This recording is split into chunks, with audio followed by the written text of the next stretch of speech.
Hi guys, we're on to Reinforce Your Skills, Chapter 4. Gonna head over to QuickBooks and we're gonna start in 4-1 by uploading RYS, the company file or the portable file. So I'm going to restore my portable file. Opening a company file can be faster. Someone asked me about that today. Chapter 4. Now I have Reinforce Your Skills, RYS Chapter 4 open. Next, now we're going to save it. Chapter 4, RYS. And we're going to save it as instructed. RYS _ Chapter 04, Electrical Energy. Save in the RYS folder.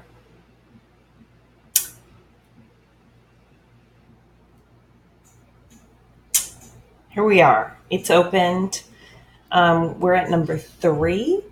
Open the chart of accounts. So you can do that under company or list. Control A, alternatively, is a third way.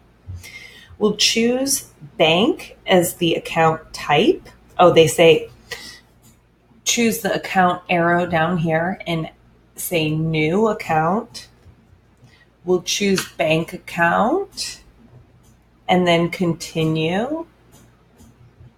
And now they give us the information. The account number is first, 10500. Then the account name, which is East River Money Market.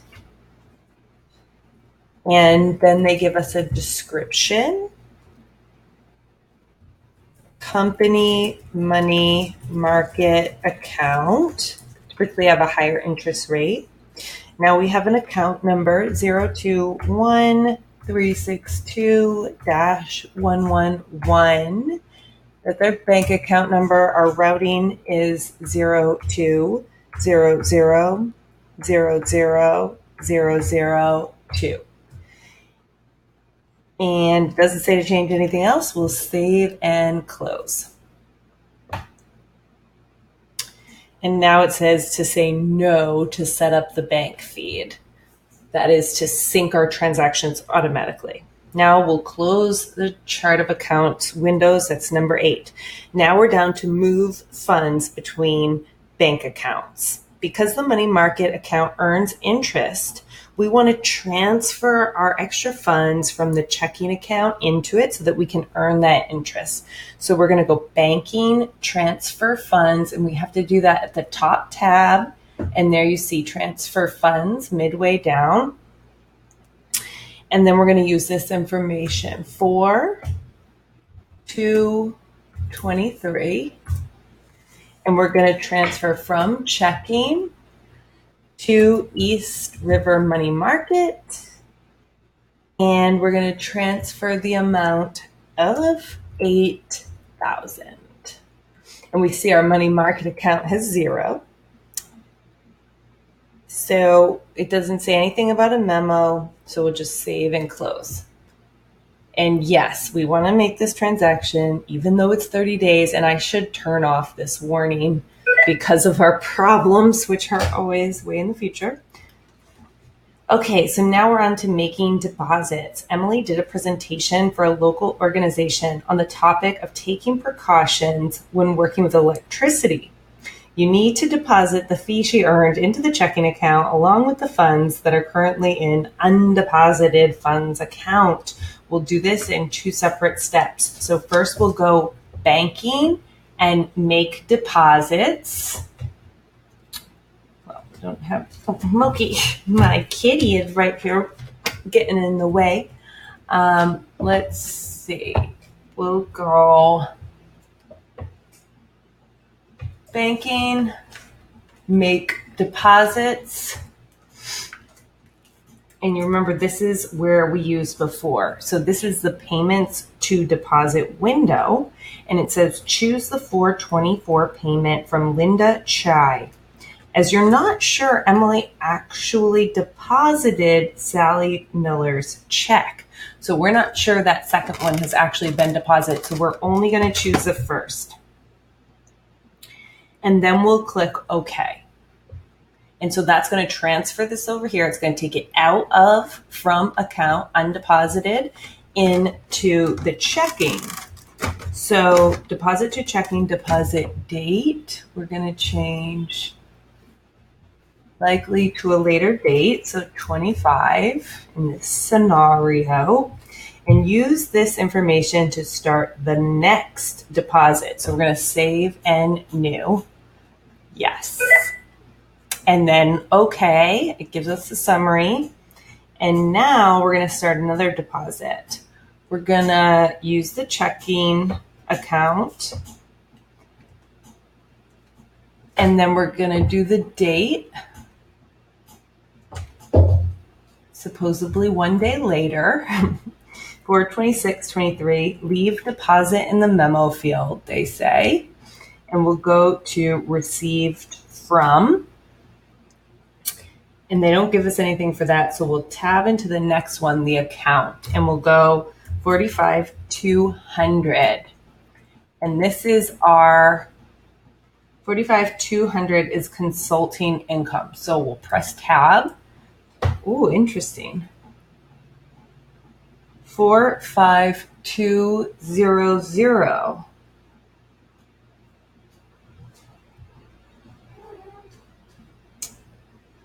You will have to create a new account for consulting income. So they're not giving us these instructions. We do this ourselves. Add account, income, continue, account name, consulting income, 45200, description, consulting income, including presentations, and save and close.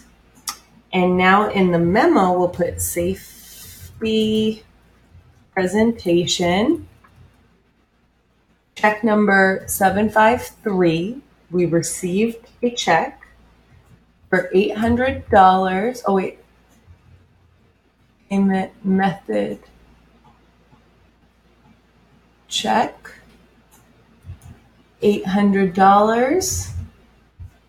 And tab, we're done. Save and close. Yes.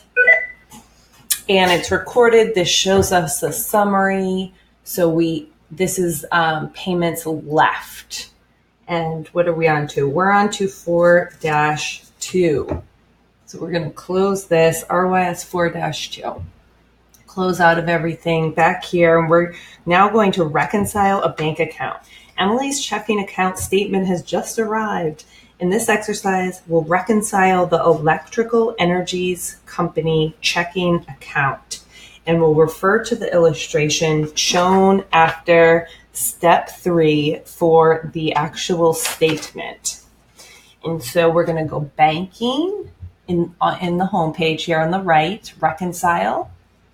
This is our first step. So the information from her statement is going to be for 4/30/23 tab, and her beginning balance was $150,000. Her ending balance, we're going to need to look at that statement. Her ending balance is 149. The statement on the next page, past step 3, 149,174.64. Tab out. Now we'll go back. Service charge. We did have a service charge of $25. Statement date 4/30/2023. Service charge was $25. Now we need a date for the service charge. which is 04/22/2023 tab. And the account we want that to go into is 60400, which is bank service charges. Now, do we have any interest charge? No, that's all. So number 3 says in the reconcile checking window. Okay, that's the next one. So now we're going to continue. Yes. It's just that statement I keep getting. So this is the reconcile checking window. Remember, you can tell where you are by looking at the very top of the screen. It goes general on the left, the type of software, and then specific on the right. This is the reconcile-checking screen.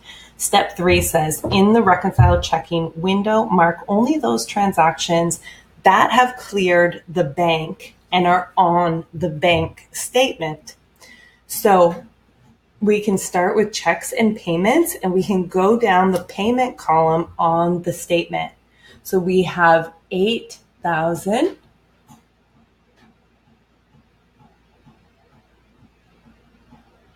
The second one is 225, 75, and 25.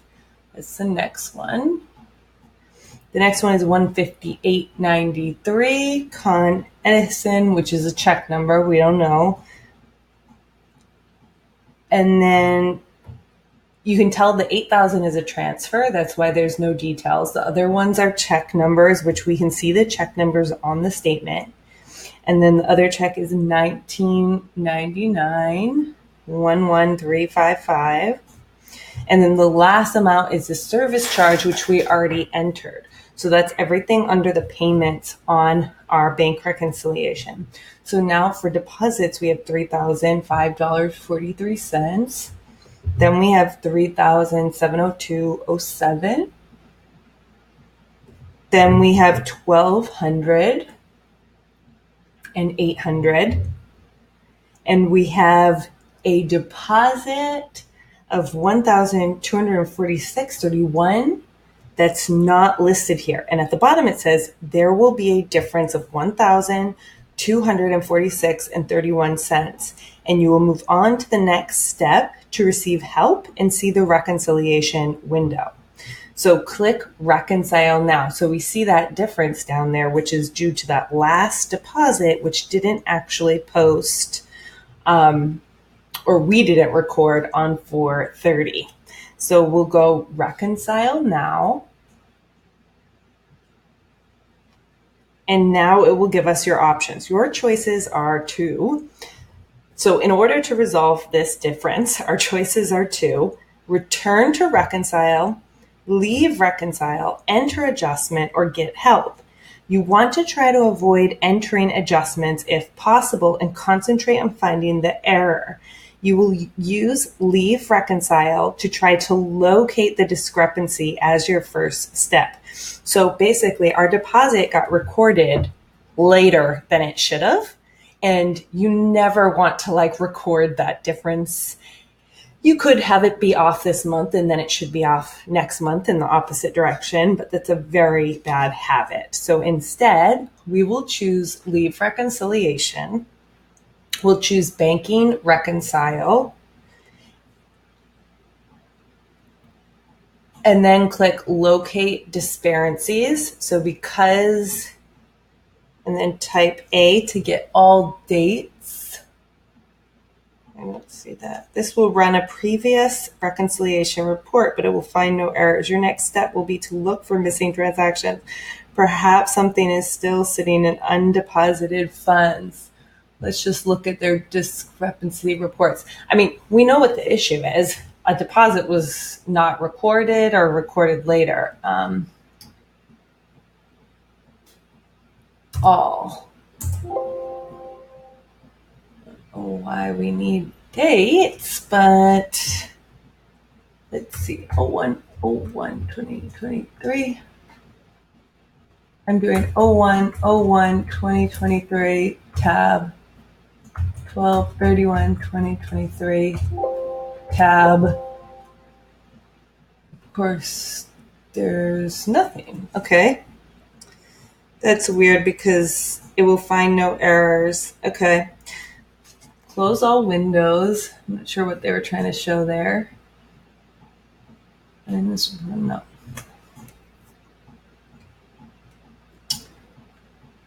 Let's see. Whatever. They told us this doesn't show anything, so we won't worry about it.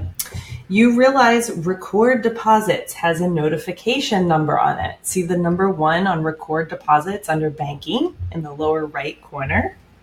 Click record deposits and see that Sally Miller's deposit was never recorded. That's the one they told us we weren't sure if she had actually deposited the check, right? So now we're like, okay, we need this to be deposited. It was deposited at 4:30 per our bank statement. And so we put in the right date and we say save, and I should have said close. And now we'll go back to the reconciliation. Continue. It saves all of, oh wait. Wait.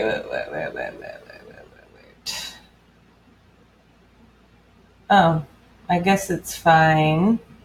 The date was actually way later in the second spot, even though it should usually save where we're at. It looks right. So I selected that deposit on the right, and then you can see the difference is gone. Okay. So now we'll say reconcile now, and that locks up that month and finalizes things. And now we can check out, if you open, oh, they don't even tell us to look at the report. We're done. Okay, now we're on to 4-3, manage credit card transactions. So like this reconciliation report, going forward for chapter 5, we're going to start saving those types of reports in QuickBooks as well. But you still don't have to do that this week. I just want to point it out. Okay, reinforce your skills 4-3, manage credit card transactions. We're going to head into the chart of accounts. We're going to make a new account. Number 3, choose credit card and click continue. There are many ways to handle a credit card. We're going to set this up according to their information. 21000 is the account number. The account name is East River Visa. The description is company credit card. The account number is 9999222233334444. We'll click save and close. And we'll say no if we want to set up bank feeds. And now we'll close the chart of accounts. So now it says enter a credit card charge. Emily has purchased oil filters for the business. She is not sure of the exact filter for one of the trucks. So she'll purchase 2 and return one of them later. So we'll go banking, enter credit card charges. And now we'll choose the East River Visa, which is selected.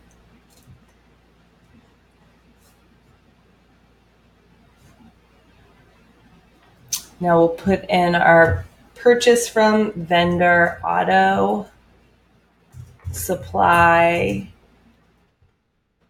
warehouse, tab. We'll choose quick add, vendor, okay. We'll do the date of 5/2/23, cab, reference number 20, amount 150, memo, auto supply, purchased 2 oil filters, tab, account number 60100, auto and truck expenses. And we have no instructions for the memo, so we'll go save and new. Yes. We hear our beep beep. enter a credit card refund or return. Now we'll process the return for one filter because it wasn't the correct one.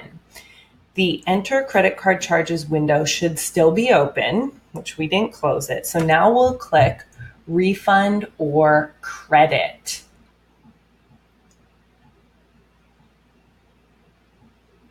Which you can see right here. Purchase, charge, or refund credit. And it changes color, see? So purchases here, refunds here. You can set credit cards up as bank accounts, but QuickBooks has this particular feature. So purchase from, we'll do the auto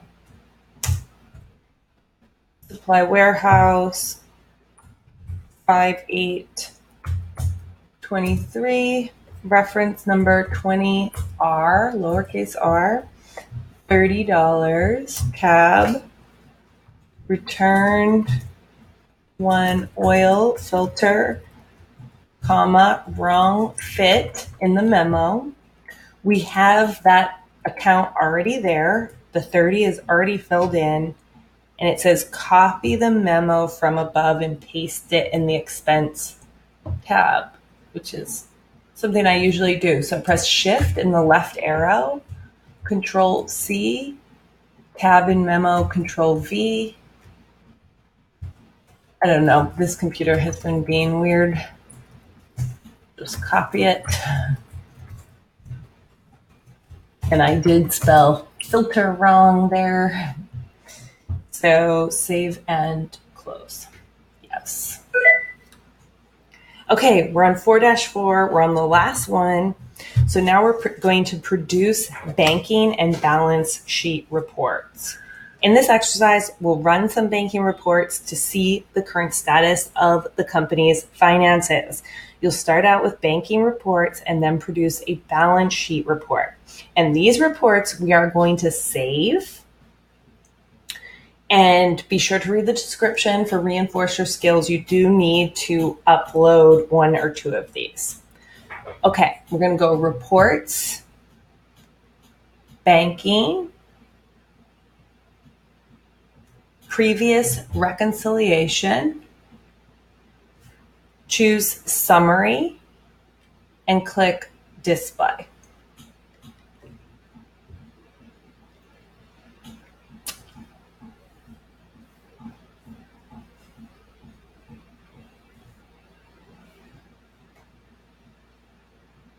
And it doesn't tell us what to save it as, but it says we should save it as a PDF. So that's what we're going to do. We're going to click this save button. You can also go file save. That should work as well. But I'm just going to, those selections that I just clicked, if you hover over them or click, then they should become visible. I'm going to go to QuickBooks Chapter 4, RYS, and then I'm just going to call this what it is.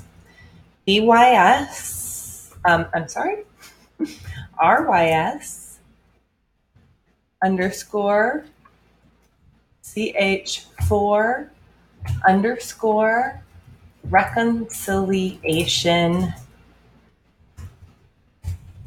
summary report. Okay? And we'll save. Okay, now the next one, we'll run a deposit detail report. We'll go reports, banking, deposit detail,